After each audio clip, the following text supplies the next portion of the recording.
Good evening, everyone. Hope you are doing good. On behalf of DigiSaksham family, I welcome you for the webinar topic Excel with Excel. With the motto Learning from Earning, Seams Group initiated DigiSaksham as a skill development wing. For more details, you can visit our website www.digisaksham.com or can directly contact me, myself, Sakshi Narayan. Now, without wasting any time, I would like you to introduce the trainer of today, Dr. Sanchita Ghatak, a famous career counselor and trainer, having an experience more than 20 years in management, IT, and education field, keenly into skill development and employment generation, certified in digital marketing and data analyst professionally, rich in experience with excel in various professional areas. So now I ask or I request ma'am to take over this session on the excel. Thank you Sakshi ji for inviting me on board. आप सभी participants को मेरी तरफ से good evening. उम्मीद है कि ये लॉकडाउन पीरियड आप अपने लाइफ में कुछ अच्छा करने के लिए यूटिलाइज कर रहे हैं और डीजी सक्षम का ये इनिशिएटिव जो लॉकडाउन पीरियड में ये वेबिनार्स कंडक्ट कर रहे हैं, ये I think it's a very good initiative और इससे हम बहुत कुछ सीख सकते हैं और instead of wasting time on negativities we can utilize it for the positive things. आज का जो टॉपिक है वो हम बात करेंगे एक्सेल विद एक्सेल। ये एक्सेल का नाम आप लोगों ने सुना होगा। दूसरा वाला एक्सेल जो है ये है डेवलपमेंट। तो हम लोग कुछ हद तक एक्सेल को आज सीखने की कोशिश करेंगे। आप लोगों से सभी से एक सवाल पूछना हम पसंद करेंगे कि आप लोगों ने कितने लोगों में, यहाँ पे मुझे 27 पार्टिसिपेंट्स दिख रहे हैं, how many of you have been using Excel और you have heard that Excel is a very good tool for current day working. Corporates में यूज होता है, रिसर्च में यूज होता है, हर जगह हम यूज करते हैं। So can anyone please unmute yourself and tell me what is the how is have you been using excel? Yeah, how is excel useful for all of you as of now? चलिए हम खुद ही बता दे रहे हैं आप लोगों को। Excel जो है एक ऐसा टूल है जिसमें बहुत सारे ऐसी चीजें हैं जो आप कर सकते हैं, जिसमें कि आप अपने अपने घरों में भी एक्सेल को यूज कर सकते हैं। जैसे मंथली फाइनेंसेस को मेंटेन करना या फिर आप अपने कुछ वर्क रिलेटेड काम को मेंटेन करना, टू डू लिस्ट बनाना, इस तरह से छोटे छोटे काम भी आप एक्सेल के थ्रू कर सकते हैं। वैसे हम अगर एक्सेल के बारे में बात करें तो सबसे पहले हम ये देखते हैं कि एक्सेल को हम कहाँ-कहाँ यूज़ कर सकते हैं। तो जैसे हमने बताया डे टू डे लाइफ में यूज़ कर सकते हैं। इसके अलावा भी हम लोग एक्सेल को जो मेनली हम कॉर्पोरेट्स में यूज़ करते हैं, वो डेली डेटा ट्रांजैक्ट करने के लिए कि डेटा हमारे पास कितना आ रहा है, हम उसको सॉर्ट करें, हम उसका रिपोर्ट बनाएं, क्योंकि एक्सेल को एज अ रिपोर्टिंग टूल भी हम यूज़ करते हैं। आप लोगों ने सुना होगा जितने भी ये मार्केटिंग एग्जीक्यूटिव्स होते हैं या फिर जो डेली सेल्स वाले होते हैं, वो शाम को अपना डेली सेल्स रिपोर्ट अपने बॉसेस को सबमिट करते हैं और वो एक्सेल में बनता है। आज हम लोग ऐसे कुछ टूल्स सीखेंगे जिससे कि हमारा काम जो डे टू डे का काम है, इस तरह का काम जिसमें कि हम डेटा के साथ काम जो करते हैं वो हम थोड़ा आसानी से कर पाए, उस चीज के बारे में हम देखते हैं। सबसे पहले जो आता है काम करना डेटा में एक्सेल के थ्रू, सबसे पहले हम ये देखते हैं कि हम डेटा का जब एनालिसिस शुरू करते हैं तो हमको क्या करना होता है। वो जैसे यहाँ पे हमने लिखा हुआ है कि understanding and preparing data for analysis.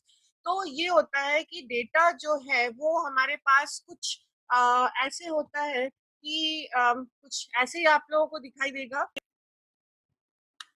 Data आप लोगों को कुछ इस तरह से दिखाई देगा। ये जो डेटा मैं यूज कर रही हूँ, ये डेटा एक छोटा सा डेटा सेट है, जिसके नंबर ऑफ कॉलम सॉरी रोज जो है ओरिजिनली 10 लाख रोज का ये एक डेटा शीट है। ये एक लाइव डेटा शीट है, ये एक सेल्स का डेटा शीट है। उसमें से मैंने बहुत कम सा एक यूनिट निकाल लिया है जो कि आप लोगों को मैं दिखा पाऊँ कि क्या क्या काम हम जनरली कर सकते हैं। अब ये डेटा देखिए, ये जो डेटा है ये आप लोगों को दिख रहा है कि इसमें शिपिंग डेट है, रीजन है, कंट्री है, आइटम टाइप्स है, फिर सेल्स सेल्स चैनल है, मतलब किस चैनल से वो सामान बिका है, ऑर्डर प्रायोरिटी है, यूनिट सोल्ड है, और बहुत सारे ऐसे कुछ नंबर दिए हुए हैं। डेटा एनालिसिस के लिए पहले हमें चेक करना होता है कि डेटा एनालिसिस के लायक है कि नहीं है। सबसे पहला एक हम छोटा सा एग्जांपल आपको देंगे, जैसे ये शिपिंग डेट है, ठीक है। शिपिंग डेट में ये एक डेट लिखा हुआ है 7/11/2014। मेरे हिसाब से ये है 7 तारीख नवंबर का, और है आपका 2014।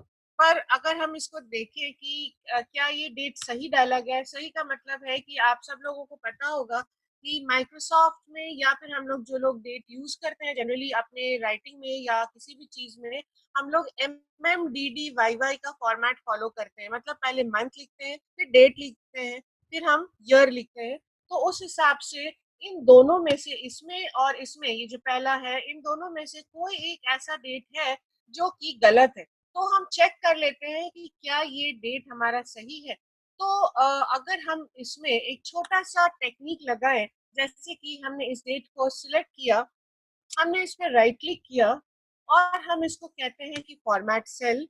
और फॉर्मेट सेल में मैंने बोला मुझे ये इस फॉर्मेट में देखना है, वेडनेसडे March 14 2012, मतलब इस तरह के लंबे डेट फॉर्मेट में मुझे देखना है। तो अगर मैंने इसको ओके किया तो आप देखेंगे कि ये डेट कुछ गलत आ रहा है। नहीं, डेट गलत नहीं आ रहा है, देखिए ये बिल्कुल सही फॉर्मेट में आ रहा है। मतलब ये हमारा 11th मंथ का नहीं था, ये जुलाई का था, दैट इज 7th मंथ, और 11 वॉज द डे, ठीक है। इस पे भी हम वही चीज ट्राई कर लेते हैं, क्या ये हमारा चलता है कि नहीं चलता है। तो जब हमने इस पे फॉर्मेट किया, डेट लगाया, मैंने वही चीज फॉलो किया यहाँ पे, ओके, तो इसमें कुछ हुआ नहीं। इसका मतलब ये है कि इस डेट में कुछ प्रॉब्लम है। प्रॉब्लम क्या है अगर हम आपको बताएं, तो ये है मंथ, ये है डेट, और ये है ईयर। मतलब ये हमने उल्टे टेक्निक में लिख रखा है। 4/25/2010 नहीं होना चाहिए था, ये होना चाहिए था हमारा 25/4/2010। और अगर मैंने इसी फॉर्मेट को यहाँ से कॉपी किया और इस फॉर्मेट पे हम अगर डालते हैं,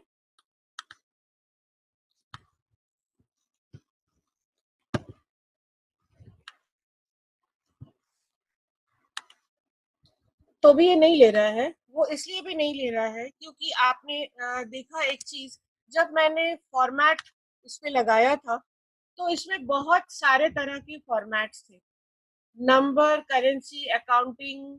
अब ये डेटा जहां से आया है या जिसने भी इस पे टाइप किया हुआ है, उसने क्या किया है कि डेट के फॉर्मेट्स को उल्टा पुल्टा कुछ लिखा है, कुछ आगे पीछे करके डाला हुआ है, जिसकी वजह से कुछ डेटा जो है, कुछ डेट टेक्स्ट के फॉर्म में आ गया है, कुछ डेट हमारे डेट के फॉर्मेट में आ गया है, और कुछ हमारा डेट कुछ ले ही नहीं पाया है। इसमें हम करके देखते हैं यही चीज हम 1/4,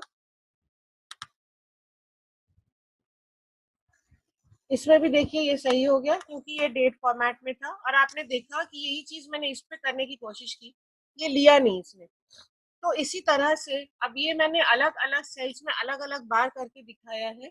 जब आप लोग ये वर्क करेंगे तो आप पूरे कॉलम को सिलेक्ट करते हैं इस तरह से, और पूरे कॉलम को हम राइट क्लिक करते हैं और हम फॉर्मेट सेल्स बोलते हैं, और हम डेट फॉर्मेट में लाते हैं। और जो भी हमारा डेट फॉर्मेट है, मान लीजिए हम शॉर्ट डेट फॉर्मेट में हम दिखाना चाहते हैं, तो शॉर्ट डेट फॉर्मेट करके हम छोड़ देंगे। जहां जहां पे एरर है वहां वहां पे डेट चेंज नहीं होगा, और जहां जहां पे हमारा सही डेट है हमारा, वहां वहां पे डेट सही आ जाता है। तो ये एक तरीका होता है कि हम इस तरह से डेटा में डेटा को हम चेक कर सकते हैं। इस तरह से बहुत सारे और तरीके हैं जिसके थ्रू हम डेटा को, बहुत सारी चीजें हम चेक कर सकते हैं। वापस आते हैं हम अपने प्रेजेंटेशन पे, जिसमें कि हमने आपको बोला था कि डीलिंग विथ नेम रेंजेस। अब ये क्या चीज है, अगर हम बात करें तो आपको पता चलेगा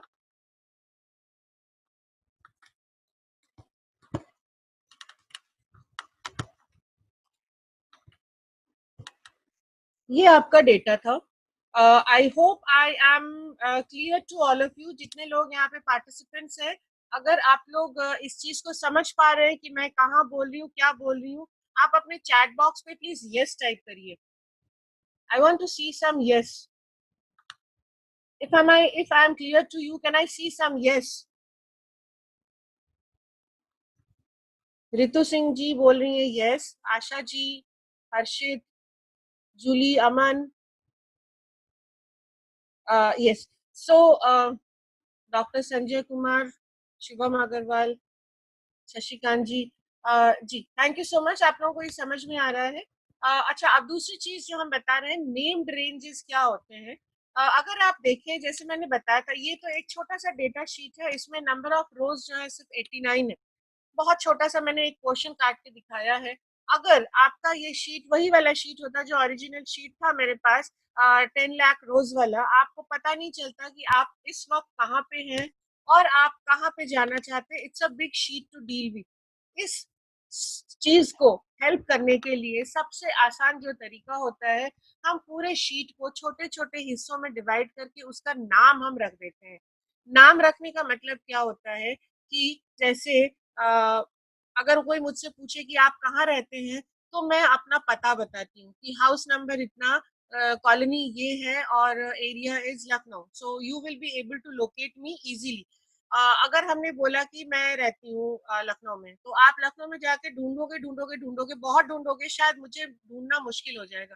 उसी तरह से एक डेटा में से छोटा सा एक हिस्सा ढूंढ के निकालना बहुत मुश्किल होता है। तो हम क्या करते हैं कि डेटा में से हम छोटे छोटे हिस्से में हम डिवाइड कर लेते हैं। जैसे मान लीजिए, एक छोटा सा हम आपको एग्जाम्पल दिखाएं। बिल्कुल at the end of the sheet, ये वाला जो हिस्सा है, 88, 89 और 90 नंबर का जो मेरा रो है, इस रो को पूरे को हम सिलेक्ट करते हैं। और इस रो तक अगर हमको पहुंचना है, अगर बिल्कुल हम टॉप में हैं, तो हम क्या करते हैं कि इसको सिलेक्ट करने के बाद यहाँ पे एक ऑप्शन है,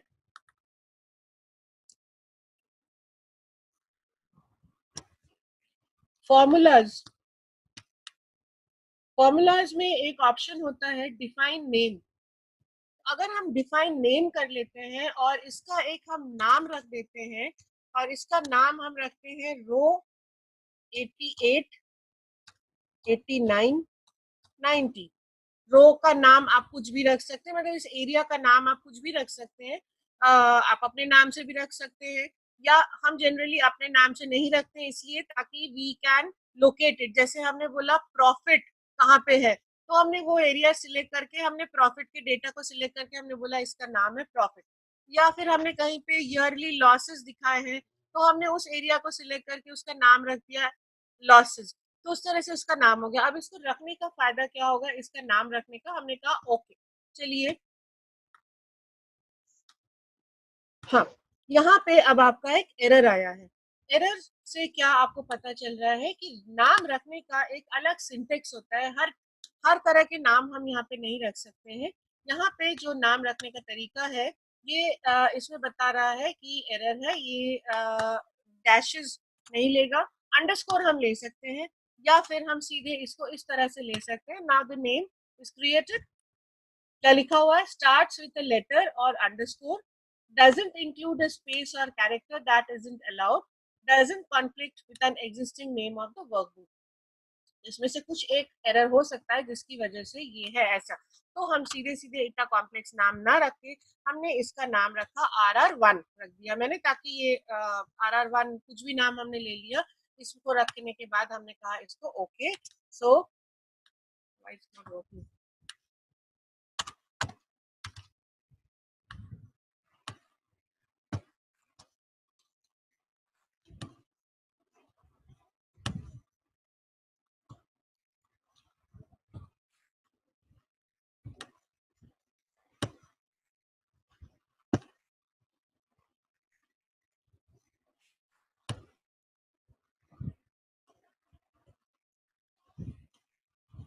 जो डिफॉल्ट नाम आ रहा था वही नाम ले लेते हैं। You can keep the name as 1RR और RR1 आप ले सकते हैं, बट अभी कुछ एरर आ रहा था। एनीवे, सो अब ये हमने नाम रख लिया था। अब देखते हैं इस नाम को रखने से फायदा क्या हुआ है। जनरली हम किसी भी एरिया को अगर आइडेंटिफाई करना हो, मान लीजिए यहाँ पे ये टोटल प्रॉफिट लिखा है, ये कहाँ पे लिखा है अगर देखना है तो हम इस पे अगर क्लिक करते हैं तो यहाँ पे ये हमारा है नेम बॉक्स। इस नेम बॉक्स में वो दिखा रहा है O1 में ये टोटल प्रॉफिट लिखा है।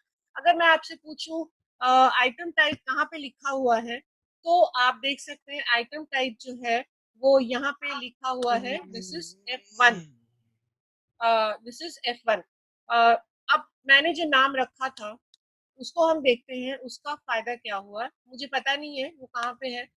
यहाँ पे जब हम क्लिक करेंगे तो नेम अपने आप से यहाँ पे लिख के आता है, तो हम डायरेक्टली इस नेम पे जब हम क्लिक करते हैं it takes me to that particular place. ये छोटा सा शीट है इसीलिए आप लोगों को ये आराम से दिख गया। इसका फायदा आपको सबसे ज्यादा नजर आएगा जब आप बहुत बड़े शीट में कहीं पे काम करेंगे।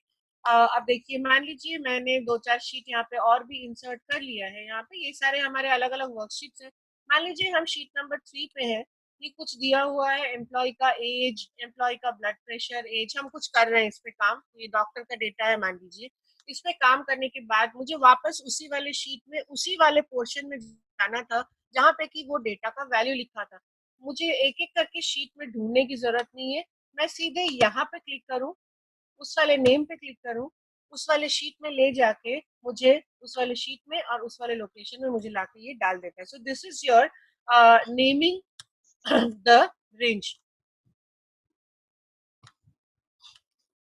Coming back to the slide again, and before moving ahead, again I want to see some yes, that is this name range is clear to all of you or not.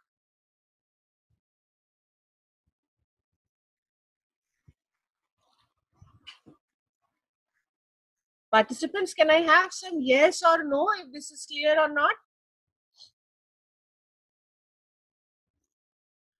Munish ji, Anupam ji, Aman ji, Rajat Chauhan ji, Hema Kashyap ji. Rajat ji, we can definitely get the PPT. DG Saksham will get in touch with you and they will send the PPT definitely. Yes. Pooja Rao ji, thank you so much all of you. वापस इसमें आते हैं। हम दूसरा जो topic लेते हैं that is your logical function. अब हम लॉजिकल फंक्शन का आपको एक छोटा सा यूटिलिटी दिखाएंगे तो आप लोगों को शायद ज्यादा अच्छे से समझ में आएगा कि लॉजिकल फंक्शन का क्या मतलब होता है।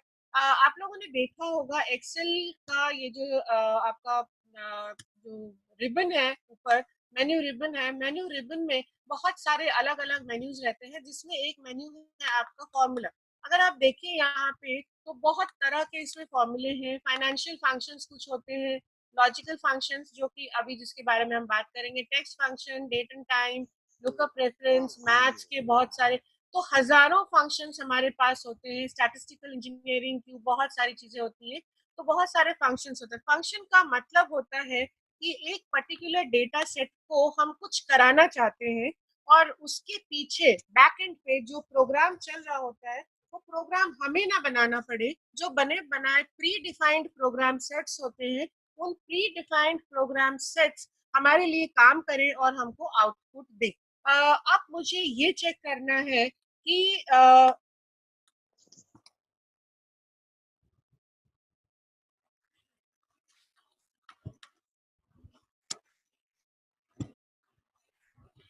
देखिए ये हमारा एक ये is the sheet visible to all of you now. I shared दूसरा शीट मैंने डाला हुआ है। I think the sheet is visible to all of you. इसमें एक कॉलम है सेल्स चैनल जिसमें आप देख रहे हैं कुछ ऑफलाइन ऑफलाइन ऑफलाइन ऑनलाइन लिखा हुआ है। एक छोटा सा हम आपको एग्जाम्पल दिखाएंगे, आप इसमें से कुछ भी चेक कर सकते हैं कि मुझे ये चेक करना है कि ये जो पर्टिकुलर चैनल है ये ऑनलाइन है कि ऑफलाइन है। लॉजिक का मतलब होता है या तो एक चीज सही होगा या एक चीज गलत होगा। अगर सही होगा तो क्या, और अगर गलत होगा तो क्या। कंप्यूटर के टर्म में हम इसको लॉजिकल को हम बूलियन लॉजिक कहते हैं, जिसमें या तो वन होता है या जीरो होता है।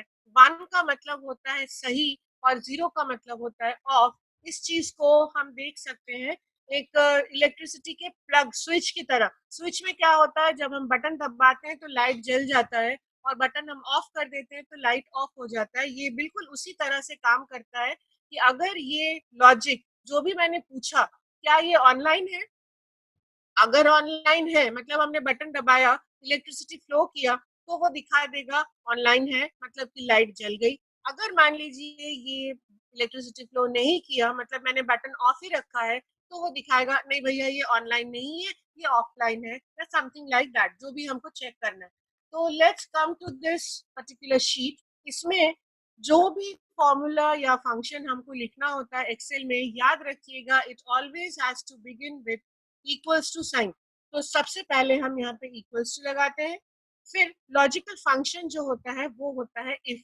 तो हमने यहाँ पे इफ लगाया, और हमने यहाँ पे ब्रैकेट ओपन किया, और ब्रैकेट ओपन करने के बाद मुझे बताना पड़ता है कि मुझे कौन सा सेल चेक करना है। तो सेल एड्रेस लिखने से बेटर है कि हम सीधे सीधे सेल को हम यहाँ पे लिख लें। हमने बोला कि इफ G2।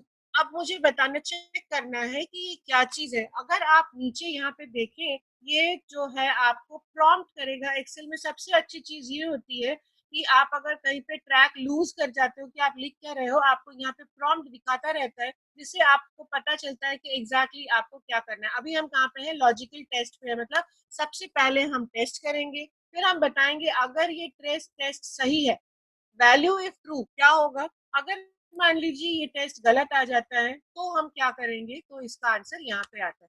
तो लिखने का तरीका क्या है, इफ G2 इक्वल्स टू, ये हम टेक्स्ट को चेक कर रहे हैं तो हमें डबल कोट्स का यूज करना पड़ेगा। स्पेलिंग हम वही लिखेंगे।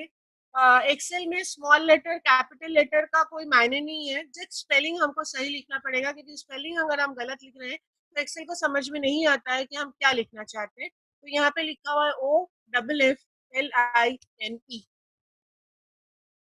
इसको हम क्लोज करते हैं, कॉमा लगाते हैं क्योंकि यहाँ पे भी कॉमा लगा हुआ है। अब हम बताएंगे अगर वैल्यू ट्रू है तो क्या बोलो। हमने बोला कि हाँ, यस बोलो, इट इज ट्रू। और मान लो अगर ये फॉल्स हो जाए, मतलब यहाँ पे ऑनलाइन ना लिखा हो, ऑफलाइन ना लिखा हो, कुछ और लिखा हो, तो क्या करो। तो बोल दो नो। ये एक बहुत ही छोटा सा सिंपल सा हमने एक एग्जाम्पल लिया है, जिसके थ्रू हम देख सकते हैं कि इसमें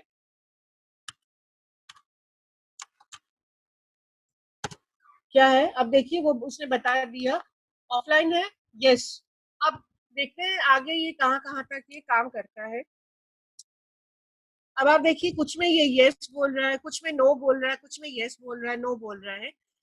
ये चीज आप लोग एज अ सेल्स पर्सन यहाँ पे यूज कर सकते हैं कि मान लीजिए जो भी यहाँ पे कोई अगर सेल्स का हो, या कोई स्टूडेंट हो, या कोई फैकल्टी हो, यहाँ पे चेक करना है कि दो अलग अलग कॉलम्स में नाम सेम है कि नहीं। जनरली हम लोग करते हैं अलग अलग असाइनमेंट्स में, देखते हैं कि कहीं पे मान लीजिए रोल नंबर 1 का नंबर डला हुआ है और दूसरे शीट में रोल नंबर 2 का नंबर सबसे ऊपर पड़ा हुआ है। तो हमें चेक करना है कि क्या रोल नंबर 1 शीट 1 का, क्या रोल नंबर 2 का शीट 1 सेम है। तो हम बिल्कुल यही लिखेंगे, if this equals to this हम बोलेंगे yes, if this equals to not this तो हम बोलेंगे नो। इस तरह से क्या होता है कि हम यस नो से हम चेक कर लेते हैं कि ये कहाँ तक क्या हो पा रहा है और कहाँ पे ये गलत हो जा रहा है।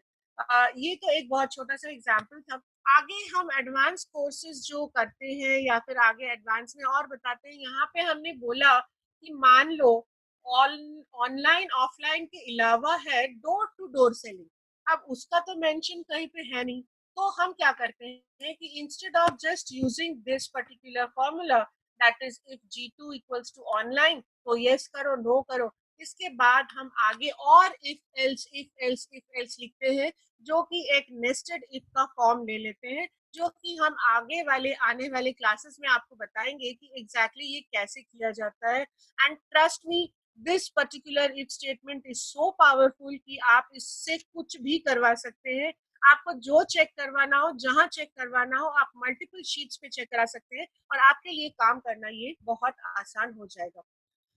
Now going back to the show again, आपके स्लाइड में हम आपको दिखाएं functions to summarize data. Summarization का मतलब होता है कि आप डेटा को समराइज करें, मतलब कि बहुत सारा आपके पास डेटा है, उन डेटा में से आपको छांट छांट के कुछ ऐसे डेटा लाना है जिसको कि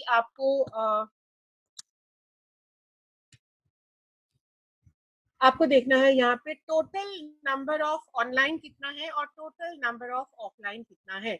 अब यहाँ पे अगर हम बैठे तो एक तरीका इसका ये करने का है कि मैं इस कॉलम को करूँ सिलेक्ट और उसके बाद मैं जाऊँ होम पे और यहाँ पे एक आपका ऑप्शन है सॉर्ट एंड फिल्टर। तो या तो मैं इसको ये बोलूं कि इसको सॉर्ट कर दो, कैसे सॉर्ट करो वो पूछ रहा है, एक्सपैंड द सिलेक्शन, तो मतलब कि ये पूरे टेबल को सॉर्ट करना है। हमने बोला हाँ भाई पूरे टेबल को सॉर्ट करो। तो अब देखिए पूरे ऑफलाइन के डेटा एक जगह आ गए हैं और अगर हम देखें पूरे ऑनलाइन का डेटा हमारा एक जगह आ गया है। तो इससे क्या हो रहा है कि हमारे पास एक जैसा डेटा एक जगह आ जा रहा है। नाउ इसको समराइज अगर करना है तो हम क्या कर सकते हैं। अच्छा, जब हम सॉर्टिंग की बात कर रहे हैं यहाँ पे एक बहुत अच्छा टूल और आता है सॉर्टिंग के साथ, ये आप लोगों के लिए सबके लिए बहुत हैंडी होगा सिलेक्टिव चीजों को देखने के लिए। जैसे यहाँ ये इसको हम कहते हैं फिल्टर। फिल्टर ऑप्शन में हम क्या करते हैं कि फिल्टर ऑप्शन में एक फिल्टर लगाते ही आप देखेंगे सारे कॉलम हेडिंग्स में छोटे छोटे से ड्रॉप डाउन बॉक्सेस बन गए हैं। देखिए छोटे छोटे से यहाँ पे ड्रॉप डाउन बॉक्सेस बन गए हैं। अब मुझे क्या देखना है कि मुझे सिर्फ मान लीजिए ऑफलाइन का डेटा चाहिए या ऑनलाइन का डेटा चाहिए, तो हमने ड्रॉप डाउन बॉक्स पे क्लिक किया, हमने यहाँ पे सिलेक्ट ऑल को हटा दिया, मैंने कहा ऑनलाइन, मुझे सिर्फ ऑनलाइन का डेटा दिखाओ। तो वो क्या करेगा कि सारा डेटा छुपा देगा। डिलीट इसने बिल्कुल नहीं किया है, इसने सारा डेटा छुपा दिया है और सिर्फ ये आपको ऑनलाइन वाला डेटा दिखा रहा है। तो इस तरह से मान लीजिए आपके पास बहुत सारा डेटा है, मान लीजिए आपके पास टीचर्स जो है, मान लीजिए आपके पास फर्स्ट टर्म का, सेकंड टर्म का, थर्ड टर्म का, फोर्थ टर्म का बहुत सारे रिजल्ट्स है। अब आप सिर्फ फर्स्ट टर्म का रिजल्ट देखना चाहते हैं तो इस तरह से आप हाइड कर सकते हैं। जो लोग सेल्स वाले हैं वो आप देख सकते हैं, जैसे बहुत सारा सामान आपने बेचा हुआ है, फॉर फॉर एग्जाम्पल मान लीजिए आपने केलॉग्स के कॉर्नफ्लेक्स बेचे हैं, आपने ब्रैगरीज के कॉर्नफ्लेक्स बेचे हैं, आपने बहुत सारे कॉर्नफ्लेक्स बेचे। अब आपको देखना है कि सिर्फ केलॉग्स का डेटा दिखाओ। तो इस तरह से आप अगर सेल्स का डेटा लेके अगर आप फिल्टर करके देखेंगे तो एक पर्टिकुलर आइटम आपको दिखाई देगा। तो ये हो गया आपका फिल्टर। जो मैं बात करने जा रही हूँ, पर फिल्टर में या सॉर्टिंग में क्या होता है कि आपको पूरा पूरा डेटा सेट दिखता है। देखिए पूरे ऑनलाइन का डेटा दिखता है, मुझे चाहिए मैं ये निकाल लूं कितने ऑनलाइन है और कितने ऑफलाइन है। इसको करने के लिए आपके पास एक बहुत छोटा सा टूल है। उस छोटे से टूल से, बल्कि हम कहेंगे एक छोटा सा फंक्शन है, इसके थ्रू हम कर सकते हैं। ये हम एग्रीगेट फंक्शन कहते हैं। एग्रीगेट फंक्शन का मतलब होता है पूरे डेटा में से छांट के हम कुछ वैल्यूज निकालें बेस्ड ऑन सर्टेन कंडीशंस। ठीक, जनरली जो एग्रीगेट फंक्शन होता है वो होता है सम। जैसे मैंने बोला कि इसका पूरा सम करके बताओ, तो हमने लिखा इक्वल्स टू सम ऑफ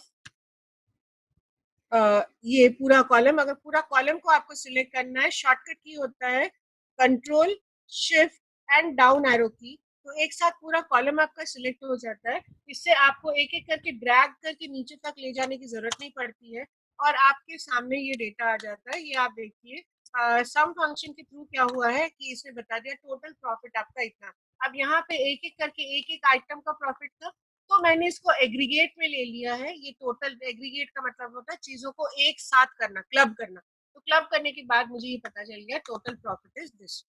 अब मुझे, मैं जो आपको एग्जांपल बताने जा रही हूँ, जैसे है कि आपके पास ऑनलाइन कितना है और ऑफलाइन कितना है। तो ये ऑनलाइन और ऑफलाइन चैनल्स का है, तो मैंने यहाँ पे लिखा ऑफलाइन और हमने लिखा यहाँ पे ऑनलाइन।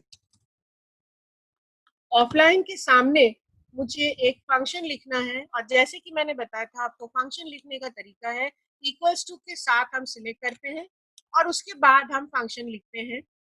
तो फंक्शन का नेम है, नोट करिएगा, count if.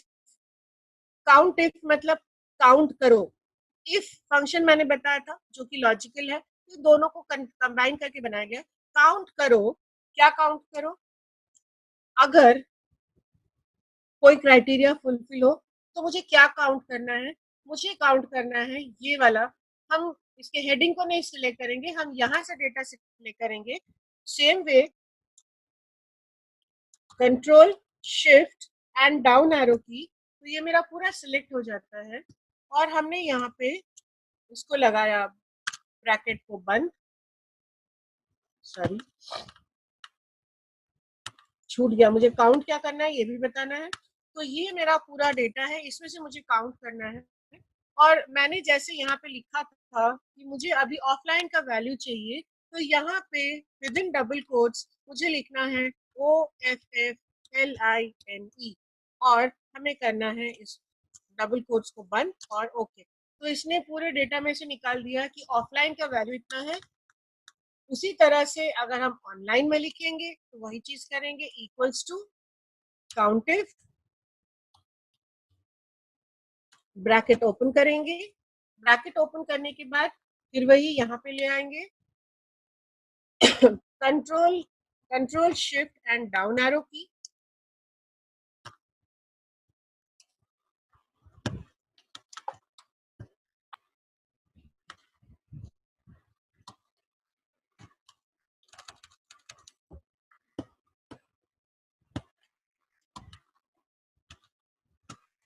Control shift and down arrow की।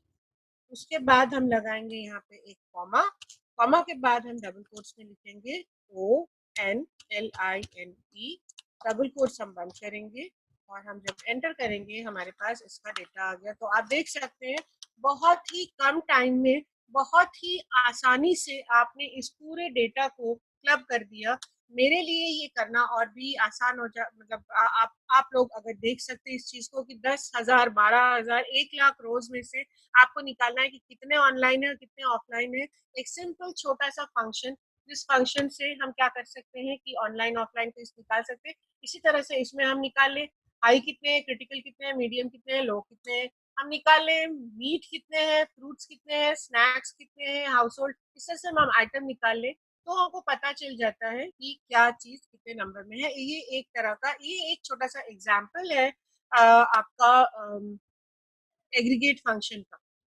वापस हम आपको स्लाइड पे ले चलते हैं और स्लाइड पे ले जाके हम आगे देखते हैं आगे हमें क्या करना है। मैंने आपको बताया था टेक्स्ट फंक्शन और डेट फंक्शंस भी होते हैं। टेक्स्ट फंक्शन और डेट फंक्शन क्या होते हैं वो हम देखते हैं। ये मेरा शीट है, शीट में हम जाते हैं यहाँ पे। अब ये ऑनलाइन ऑफलाइन के मुद्दे से आगे अगर हम बढ़े, तो अगर मैं आप लोगों से पूछूं कि ये एग्रीगेट फंक्शन आप लोगों को समझ में आया कि नहीं, can I Anupam ji, yes we can do subtotal, but subtotal के साथ कुछ थोड़े से इश्यूज आते हैं जो कि डेटा को अलग अलग सेक्शन में डिवाइड कर देता है, फिर वहां से डेटा उठाने में प्रॉब्लम होती है, ग्राफ्स बनाने में प्रॉब्लम होती है। तो this function is very handy. अब जनरली हमें टूल्स से ज्यादा हमें यूज करना चाहिए फंक्शंस, क्योंकि फंक्शन हमारे शीट को क्लीन रखता है। The cleaner the sheet the readability is more. जो आपने पूछा था इसमें सर,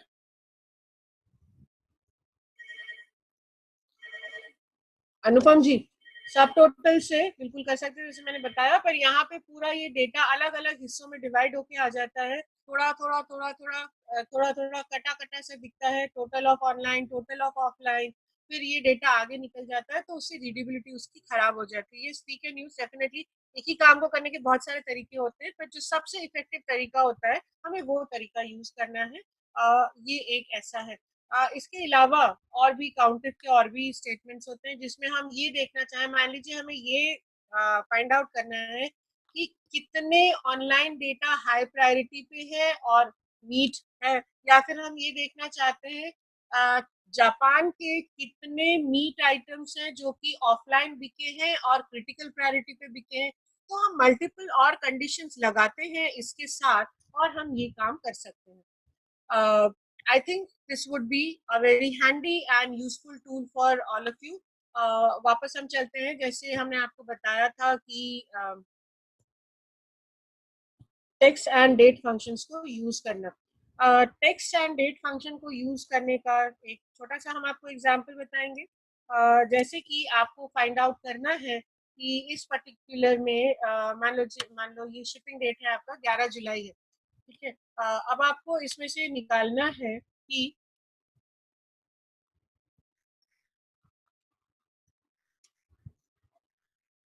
एक एग्जाम्पल टीचर्स के लिए एग्जाम्पल है, आपके पास सारे बच्चों के बर्थडेट्स हैं। अ, और कस्टमर हैंडलिंग के लिए जो है आपके सारे कस्टमर्स हैं, उनका डेट ऑफ बर्थ है या एनिवर्सरी का डेट है। अब आपको निकालना है कि हर स्टूडेंट को उसके बर्थ मंथ में शुरुआत में हम डिसाइड कर ले और उनको मार्क कर दें और हम उनको उनके बर्थ डेट्स पे विश करें। या कस्टमर हैंडलिंग जो लोग कर रहे हैं उनको हम ये बताएं कि ये एक बहुत अच्छा तरीका होता है कस्टमर्स को खुश करने का, उनके बर्थडे पे और उनके एनिवर्सरी पे उनको विश करना। तो मान लो मेरे पास, हम इसको मान के चलते हैं कि ये हमारा बर्थडे है, सारे कस्टमर्स का हम यहाँ पे लिख देते हैं बी डे। चलिए, ये हमारे कुछ बर्थडेट्स हैं। अब मुझे ये निकालना है कि वो कौन कौन से कस्टमर्स हैं जिनका बर्थ डेट मई में पड़ता है, अभी मई का महीना चल रहा है, या फिर कितने स्टूडेंट्स का बर्थडे मई में चल रहा है। तो हम क्या करेंगे, उन स्टूडेंट्स के बर्थडे पे हम उनको एक विश कर दें, व्हाट्सएप मैसेज कर दें या मेल कर दें कि wishing you many happy returns of the day करके कुछ करें। और कोविड का महीना चल रहा है तो अभी हम लिख देते हैं कि स्टे इंडोर्स, स्टे सेफ, ऐसा कुछ हम कर सकते हैं। तो कस्टमर्स और आपके स्टूडेंट्स, आपके रिलेटिव्स आपसे बहुत खुश रहेंगे कि आप पर्सनलाइज मैसेजेस कर रहे हैं। इसको निकालने का तरीका है कि एक ऑप्शन होता है, मुझे निकालना है मंथ इसमें से कि कौन कौन से ऐसे लोग हैं जिनका मंथ जो है मई है। तो निकाल लेंगे हम इक्वल्स टू मंथ, यहाँ से निकालेंगे और इस पर्टिकुलर डेट में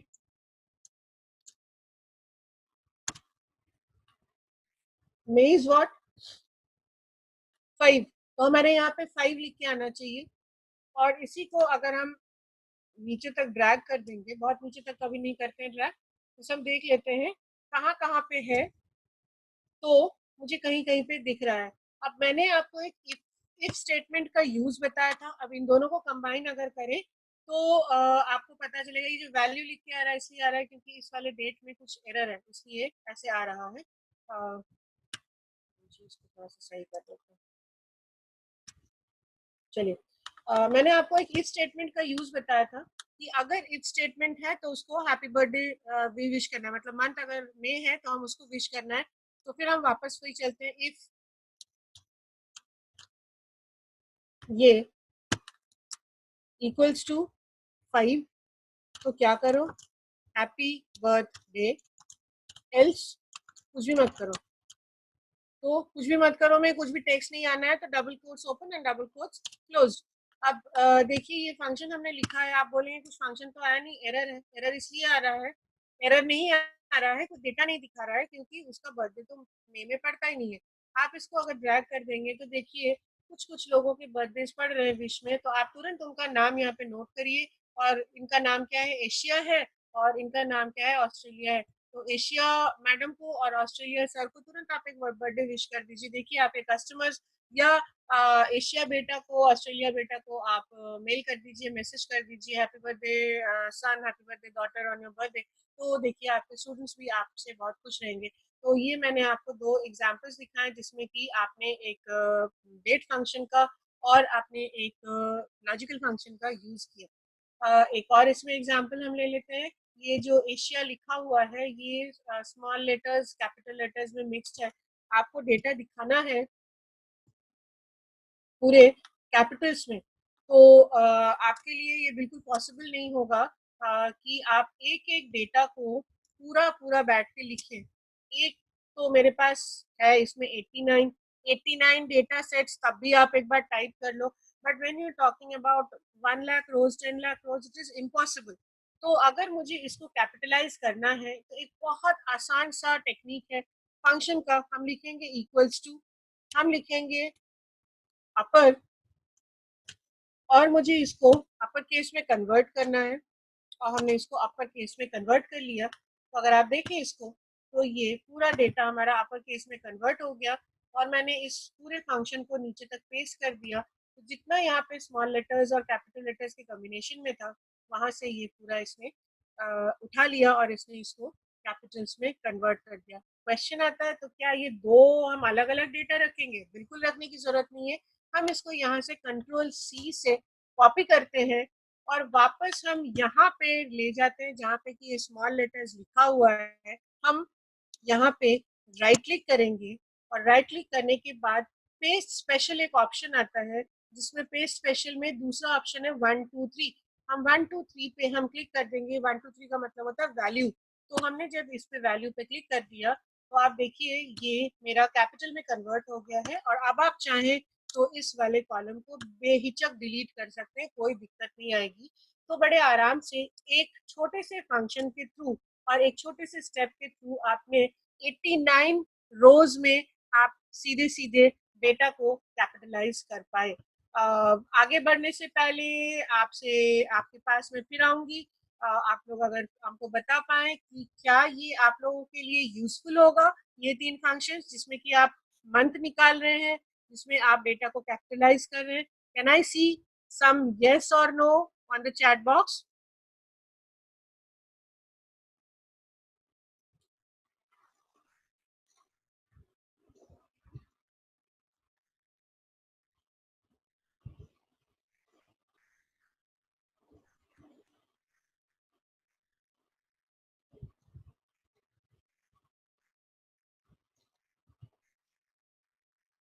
सुषमा जी, आकांक्षा जी, आदित्य कुमार जी, शुभम अग्रवाल जी, कुणाल गोयल जी, शैलेंद्र कुमार जी, थैंक यू। आप लोग ये यूज करने की कोशिश करिएगा अपने डे टू डे लाइफ में। देखिएगा काम करना काफी आसान हो जाएगा। आगे बढ़ते हैं इसमें।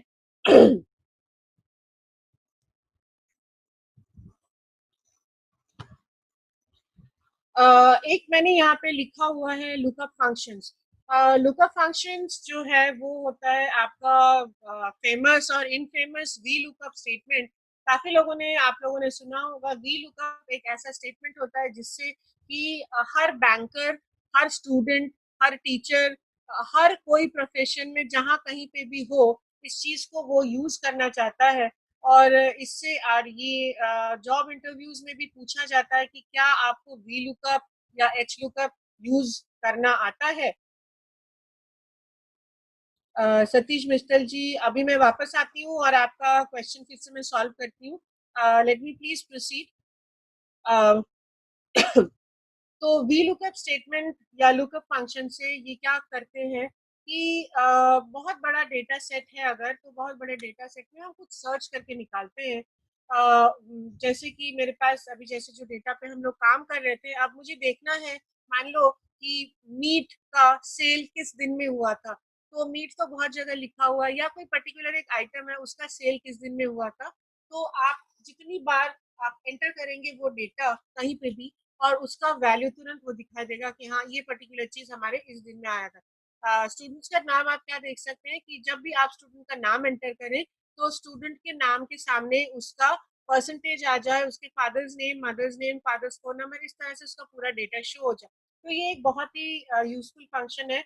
और हम आगे की क्लासेस में इसको बताएंगे आपको, क्योंकि अभी मैं थोड़े बेसिक फंक्शंस क्लियर करना चाह रही हूँ और ये थोड़ा एडवांस फंक्शन में आता है लुकअप। तो हम इसको अगले क्लास में देखते हैं।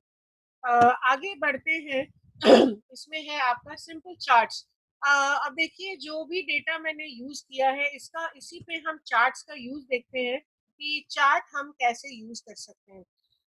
मान लो मुझे इस डेटा में से देखना है कि हमारे कितने सेल्स, मतलब किस तरह से है कि ऑफलाइन और ऑनलाइन का हम एक डेटा बनाना चाहते हैं। क्योंकि चार्ट से जब भी हम कुछ भी डेटा दिखाते हैं वो सबसे अच्छे तरीके से होता है। अब आप सोचो, शोले मूवी हम लोगों को सबको याद है डायलॉग बाय डायलॉग। क्यों? क्योंकि हमने उसमें सीन्स देखे थे। अगर आपने शोले को एज अ नॉवल पढ़ा होता, सिर्फ एज अ नॉवल पढ़ा होता, या फिर आपको शोले को एज अ टेक्स्ट बुक पढ़ाया गया होता क्लास 5 में, 6 में, 10th में, 11th में, तो शायद उतना ज्यादा हमको याद नहीं आता। बसंती हम सबको याद है। बसंती का कैरेक्टर उसका फनी पर कैरेक्टर, उसका जो तेज दर्रार लड़की का कैरेक्टर, वो हमारे आंखों के सामने आज भी दिखता है। वो क्यों दिखता है? क्योंकि हमने उस चीज को विजुअली देखा है। तो उसी तरह से अगर हमने इस डेटा को विजुअली दिखाया, मतलब कि ये मेरा ऑफलाइन का डेटा था और ये मेरा ऑनलाइन का डेटा था, मैंने निकाला था कितना ऑनलाइन और कितना ऑफलाइन। सॉरी, पूरा एक ही कॉलम में लिख के आ गया। OFFLINE offline, ONLINE online. इसके थ्रू अगर हम देखें, एक छोटा सा चार्ट हम आपको बना के दिखाते हैं कि कैसा दिखता है और हम उस चार्ट के साथ क्या क्या कर सकते हैं। तो बहुत सारी चीजें हम कर सकते हैं। जैसे हमने इस डेटा को इतना को सिलेक्ट कर लिया, हम गए इंसर्ट में। इंसर्ट में यहाँ पे बहुत तरह के चार्ट्स हैं। मैंने बोला मुझे नॉर्मल एक कॉलम चार्ट बना के बताओ। ये आपका कॉलम चार्ट बन गया, बड़े आराम से निकाला। अब आप देखिए, आपके पास 1 लाख यूनिट्स थे, जिसमें कम से कम 70,000 ऑनलाइन थे और 70,000 ऑफलाइन थे। ये डेटा तो कैसा बनता अगर हमने इसका बनाया होता चार्ट? तो आपको समझ में आएगा कि एग्रीगेट फंक्शंस का क्या यूज होता है। सर, आपने पूछा था सब टोटल का क्या यूज होता है, इसमें क्यों नहीं करते हैं और उस सब टोटल से क्यों नहीं कर सकते, इसमें भी आपको दिखाई दे जाएगा। अब देखिए, अगर हम इसका चार्ट बनाते हैं तो कितना गजब का ये चार्ट बना के दिखाता है। कुछ भी आपको शायद दिख नहीं रहा होगा। ये देखिए, कुछ बन के आया है तो ये कुछ नहीं दिख रहा है, क्योंकि इतना सारा डेटा है तो वो वैल्यू किसका दिखाए। इसीलिए हम क्या करते हैं कि डेटा को हम एग्रीगेट कर लेते हैं, और डेटा को एग्रीगेट करने के बाद हम जाते हैं इंसर्ट में। और इंसर्ट में जाने के बाद जो भी जिस भी तरह का आपको चार्ट चाहिए वो चार्ट हम ले लेते हैं।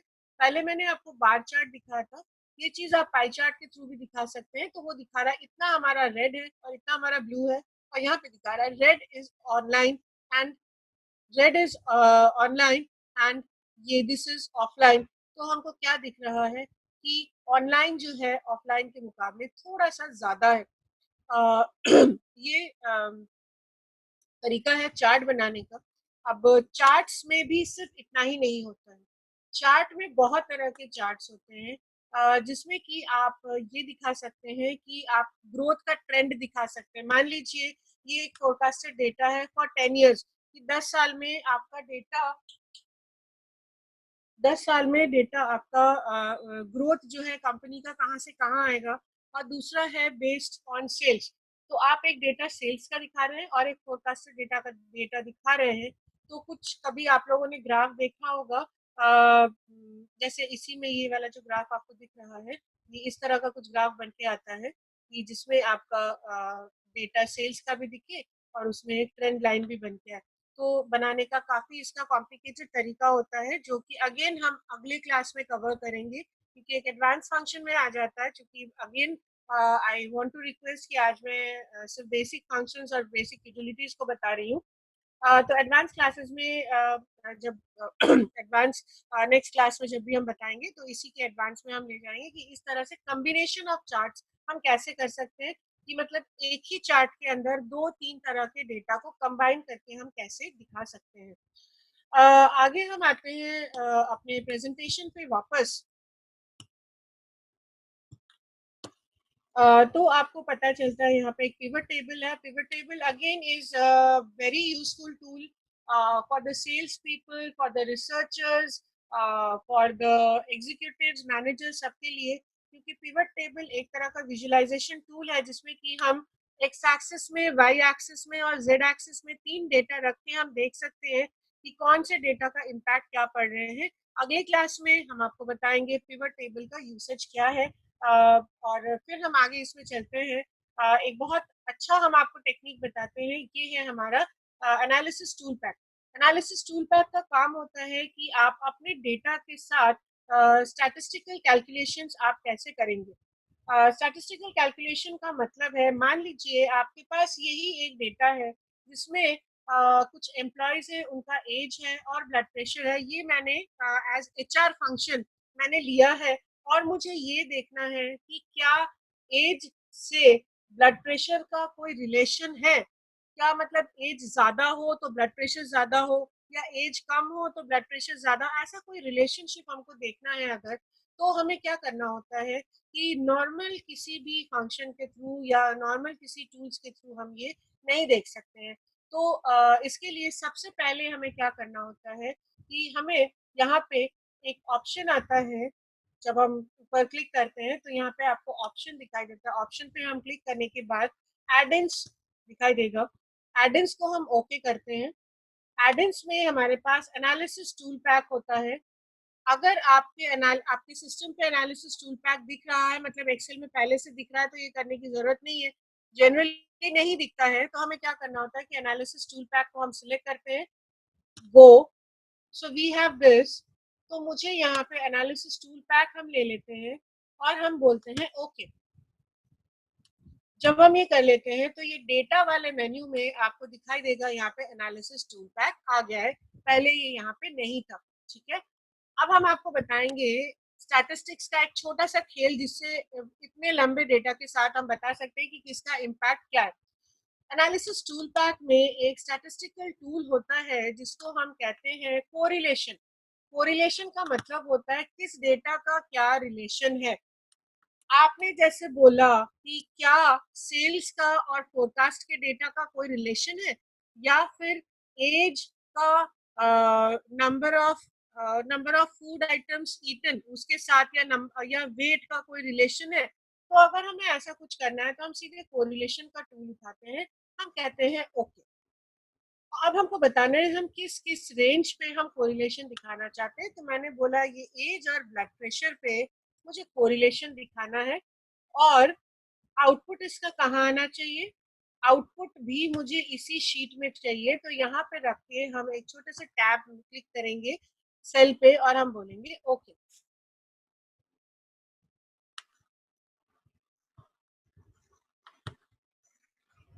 अब देखिए इसने एक डेटा मुझे बना के दिया है और उसने यहाँ पे दिखाया है age, age, age, blood pressure.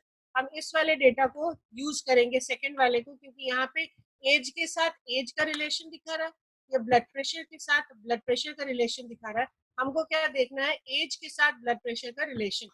आप देख रहे हैं यहाँ पे जो वैल्यू आ रहा है, ये वैल्यू है आपका 0.84, मतलब 1 के करीब है। ठीक है ना, मैक्सिमम यहाँ पे 1 होता है। और हम देखते हैं कि ये मिनिमम कहाँ तक जा सकता है, 0.5 तक हम देखते हैं।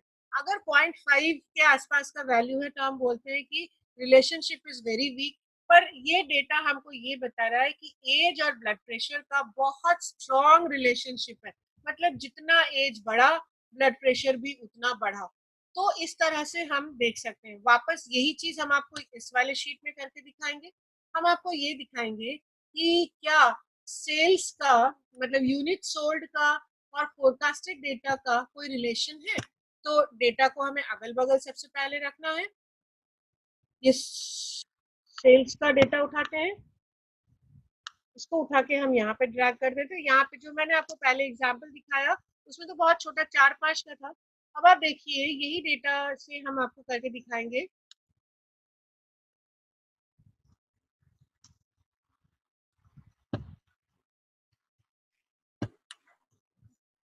Analysis, correlation. कोरिलेशन में क्या, किसका कोरिलेशन दिखाना है, इसका। यहाँ पे हम शीट का, ये सेल का एड्रेस हम चेंज करेंगे।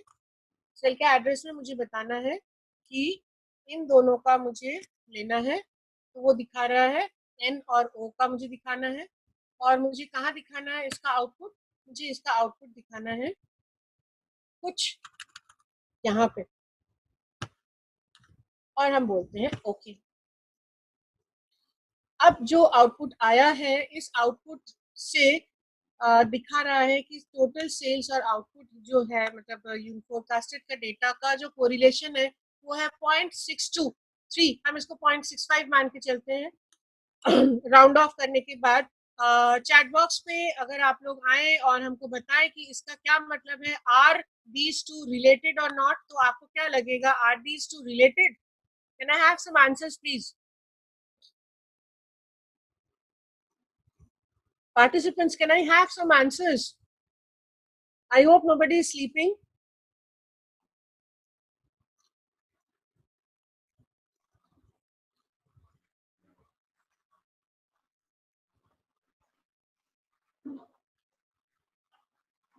Yes, ma'am, as it has more than 0.5. Yes, किसी ने लिखा है it is not a very strong correlation.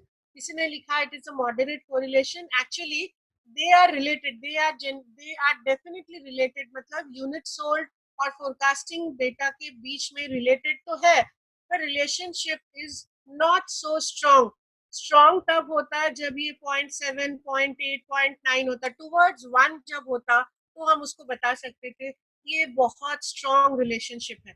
I am happy that remote relationship नहीं है, it's a moderate relationship. Doctor Sanjay, this is a moderate relation because we consider anything more than 0.5 as a good relationship. Good नहीं, as a moderate relationship.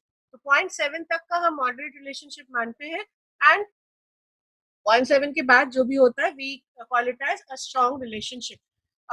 Now coming back, thank you so much. मेरे ख्याल से आप लोगों को थोड़ा बहुत ही समझ में आया what is this tool all about. Coming back to the slide share again.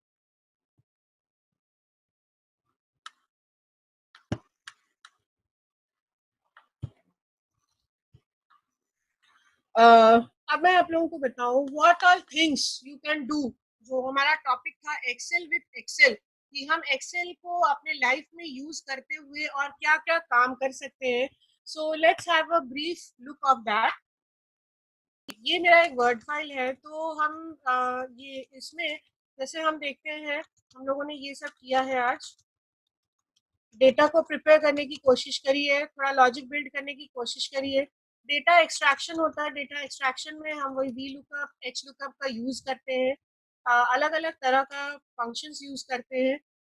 फिर हम लोग डेटा समराइज करते हैं, जैसे मैंने आपको बताया pivot table is very important. साथ में एक्सेल में यूज करने के लिए एक मैक्रो होता है, ये बहुत अच्छा टूल होता है. मैक्रो मैक्रो कुछ नहीं होता है, विजुअल बेसिक प्रोग्रामिंग का एक यूनिट होता है जो कि हमको छोटे छोटे कोड्स लिखने पड़ते हैं. जो काम हमको बार बार करना है, मान लीजिए जितनी बार आप शीट को खोल रहे हैं उतनी बार आप क्या करते हैं, नया शीट आप बनाते हैं और आप चाहते हैं कि पहला जो रो है वो आपका बोल्ड हो जाए, इटैलिक्स हो जाए, टाइम्स न्यू रोमन हो जाए, 14 फॉन्ट साइज हो जाए और उसका बैकग्राउंड ब्लू हो जाए. तो हर बार खोलेंगे और हर बार इसको करेंगे तो काम आपका बहुत लंबा हो जाता है. तो आप क्या करेंगे, एक मैक्रो बनाएंगे और मैक्रो बना के एक छोटा सा ऐसा बटन आप बना देंगे. ये तो बना हुआ बटन है. आप कुछ भी ऐसा बटन बनाएंगे. आप प्लीज म्यूट कर लीजिएगा अपनी तरफ से. तो उसके थ्रू आप क्या कर सकते हैं कि उस बटन को क्लिक करते जितनी बार आप बटन क्लिक करेंगे, जिस भी शीट में आप उसको ओपन करके क्लिक करेंगे, आप देखेंगे कि आपका काम वो हो रहा है. तो इस तरह से आप क्या कर सकते हैं कि बहुत सारे आप ऐसे फंक्शनैलिटीज आप यूज कर सकते हैं और अपने लाइफ को और इजी आप बना सकते हैं. जो मैंने एनालिसिस टूल पैक बताया, सिर्फ कोरिलेशन नहीं, हम ये भी देख सकते हैं किसका डिपेंडेंसी किस पे है. तो हम बता सकते हैं कि क्या एज पे डिपेंडेंट है कि नहीं. अभी हमने देखा क्या एज से रिलेटेड है कि नहीं.